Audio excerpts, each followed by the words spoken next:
మరమరాలు mix చేసి చేద్దాం చూడండి. దానికి కావాల్సిన పదార్థాలు కూడా చెప్తాము. ఫస్ట్ మరమరాలు మీ ఇంట్లో ఎంతమంది ఉంటే అంత క్వాంటిటీలో తీసుకోవచ్చు. సో దానికి మరమరాలు తీసుకున్నాం కదా, దానిలోకి కావాల్సినవి ఉల్లిపాయ, నిమ్మకాయ, టమోటో, అలాగే పచ్చిమిర్చి కారానికి తగ్గట్టుగా వేసుకోండి, కొత్తిమీర, కరివేపాకు, ఇంకా ఎక్స్ట్రా టేస్ట్ కోసం కార్న్ చిప్స్, అలాగే చూసారు కదా పల్లీలు ఇవి అటుకులండి, కారం, ఉప్పు, ఇవి కూడా తగినంత మనకి కలుపుతూ వేసుకోవాలండి. ఇప్పుడు ఎలాగో చూపిస్తాను కదండి. మరమరాలు ఉన్నాయి కదా, మరమరాల్లో ఒకటి వేసుకుందాం.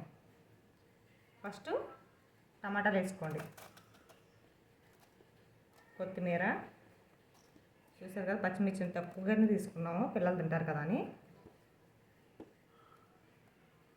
అటుకులు చూసారు కదండి, అటుకులు, అలాగే కార్న్ చిప్స్.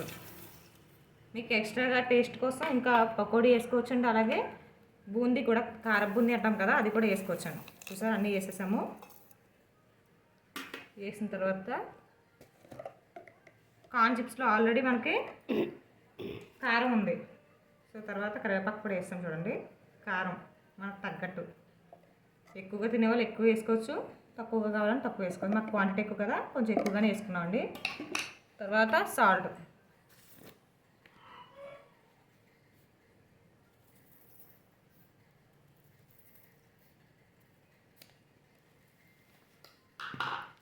ఇవన్నీ ఇప్పుడు బాగా కలిసేలాగా మిక్స్ చేసుకుని, బాగా మిక్స్ అయిన తర్వాత నిమ్మకాయ పిండి బాగా, తర్వాత ఉల్లిపాయ కూడా వేసుకోవాలండి. చెప్పాను కదండి, చూసారా మొత్తం అన్నీ మిక్స్ చేసామా. ఇప్పుడు నిమ్మకాయ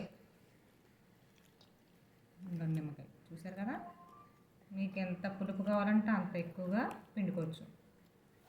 అయిన తర్వాత లాస్ట్లో మీరు ఉల్లిపాయ కావాలన్న వాళ్ళు వేసుకోవచ్చు, లేదంటే దీన్ని వదిలేసుకోవడం ఇష్టం ఉన్నది. చక్కగా మంచి టేస్టీగా వర్షాకాలంలో మీకు చల్లగా తినడానికి భలే ఉంటుందండి. ఈ రెసిపీ ఎంతమందికి తెలుసో మాకు కామెంట్ చేయండి.